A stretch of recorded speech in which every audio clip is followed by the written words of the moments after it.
So, favourite time of year, we've got 6 weeks to Christmas, and we know you can buy some really great mincemeats in the shop, but we use a lot because generally we do a bit of an event at work, or we have friends round, or we give some as gifts. So what I tend to do is buy a basic mincemeat. Now I've tried to make my own before, and actually it's more cost effective to use this as a good base. So I've got one jar in already, and I'm going to put the other jar in. Now this just fills your kitchen with a gorgeous smell.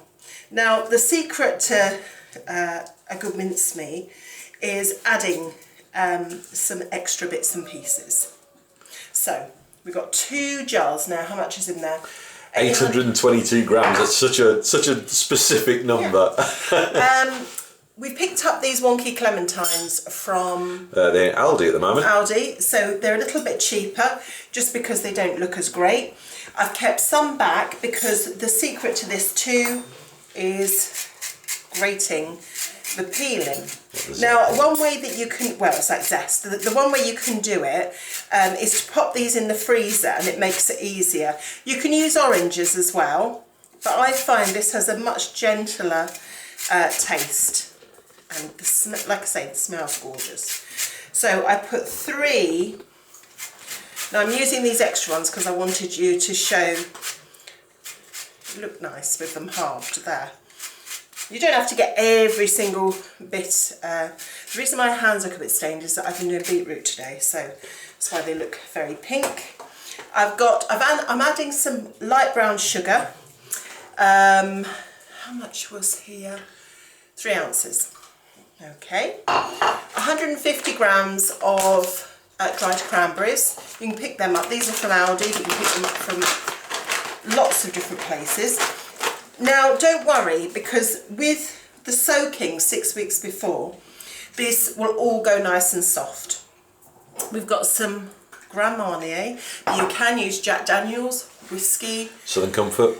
Yeah, you could use Southern Comfort. Now this is all going into a sterilised kilner, and it's important that it's sterilised because although there's probably enough alcohol in it to kill any bacteria, it just means that no germs are actually going into your jar, and you can do that with boiling water or do it in the oven. Pecan nuts. Now these make them gorgeous, and sometimes the reason I've got so much, sometimes I'll make a mincemeat roll, a pastry roll which you cut up, and that's really nice in the new year. I don't know about you, we get a bit over the top with mince pies and you're all sick of them by Christmas. So we start to have our mince pies a couple of weeks before, and then we tend to like them sometimes in January. You fancy them. Right, pecans, I'll put them into this bowl. Now you can see there's quite a few. Now it doesn't matter that they're quite big, but I would recommend breaking some because otherwise they're quite, chunky. Especially if you're making little tiny mince pies, which we don't. Okay. Now I've got a recipe for a sweet pastry in Gina's Tea Time, which is in my book, and I'll try and get it online as well, but for now you don't have to worry about that. It's a butter pastry, which I always think when you spend a lot of time making sure the filling is really good, you never ever want to skimp on your pastry, and it never ceases to amaze me when we're out. I'm not saying I'm an expert, but sometimes you see the most awful white, insipid, lardy pastry, and it just ruins the whole thing. Well, really, Christmas is a time where you should be making it to a standard, not a budget, so... Well, yeah, I mean, I know a lot of people haven't got a lot of money, but you really don't want to, just to use some butter, you don't want to make it like it's, like the bottom of a shoe, because it just takes the joy out of it. And these should be like a really lovely treat. Now, if you make quite a lot, you can always put it into sterilised jars and give it as a gift, but you really want to give it a couple of weeks before Christmas so people get the use of it. You don't want to give it to them Christmas Day because they'll be thinking, oh, thanks for that.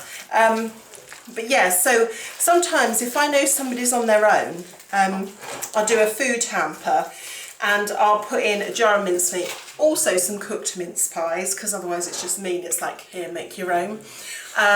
Put some chutney in, some Christmas cake, sausage rolls, not tons, but a bit of everything. And then just put notes on them, a nice card saying you can freeze this. So it's nice to know that they don't have to eat them straight away. So if I'm doing anything like that, I always make sure it's not pre-frozen. So then you can, they've got the choice of freezing them and taking them out when they want. And another thing I do is damp gingerbread, which is beautiful, and that keeps for ages. And the smell of that in the kitchen is amazing. So, now these are so soft, they're just breaking. So you don't get tons of juice from these. And that's why I got a couple of packs. Yeah, so, but this makes it delicious.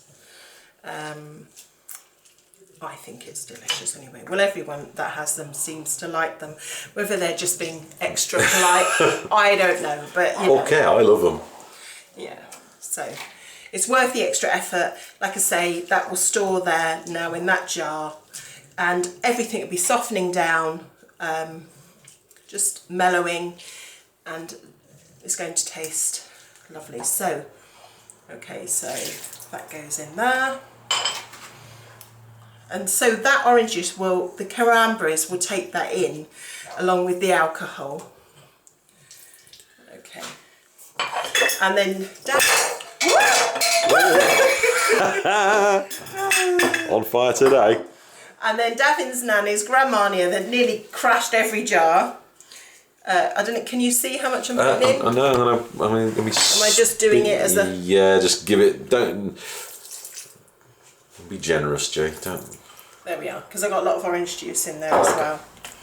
And we'll mix that in. I thought it needed a bit more, but... No, it's fine. Because I mean, people drive after eating these. So we don't want people breathalyzed. And we've got a lot of orange in there.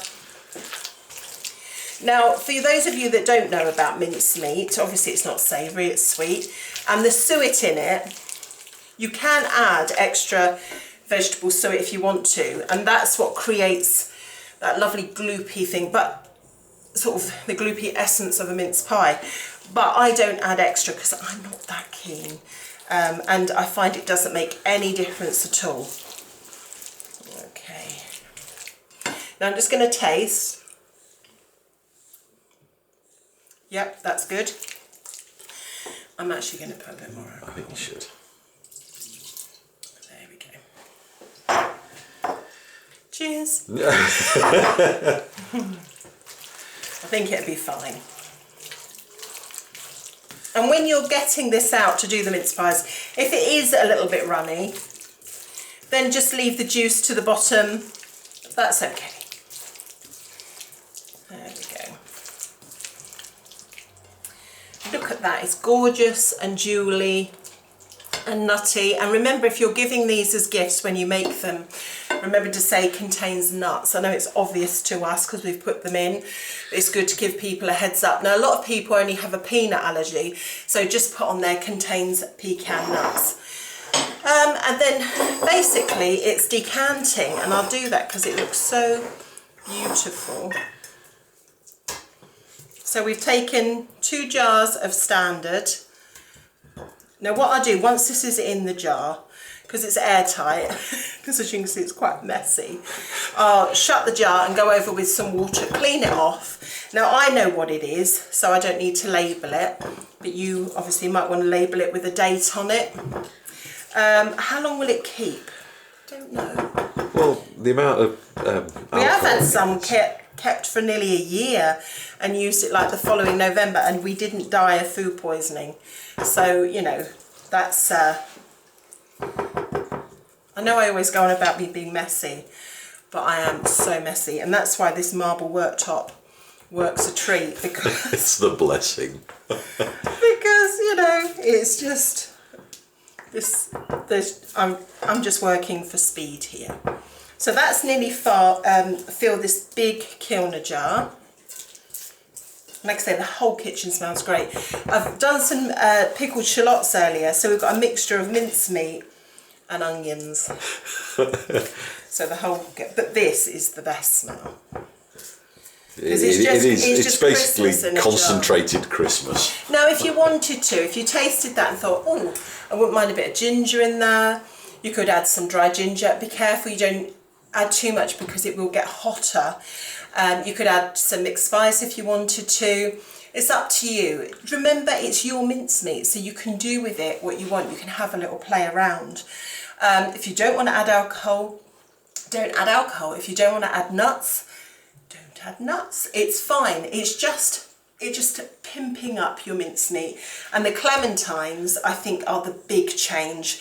The cranberries, when it's cooked, they look like little red jewels, so they're gorgeous. So if you can get them in, that's good. But if you don't want to add the nuts, don't. But the secret to good mince pies is good filling and good pastry and love, because obviously that makes all the difference. So I'm going to shut this, if I can. Give that a rinse.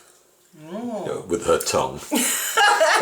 And yeah, and then that's we're on countdown then. I'll probably make the mince pies, I don't know, but we'll video it.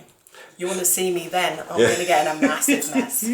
So over to you. See you. Bye. Bye-bye.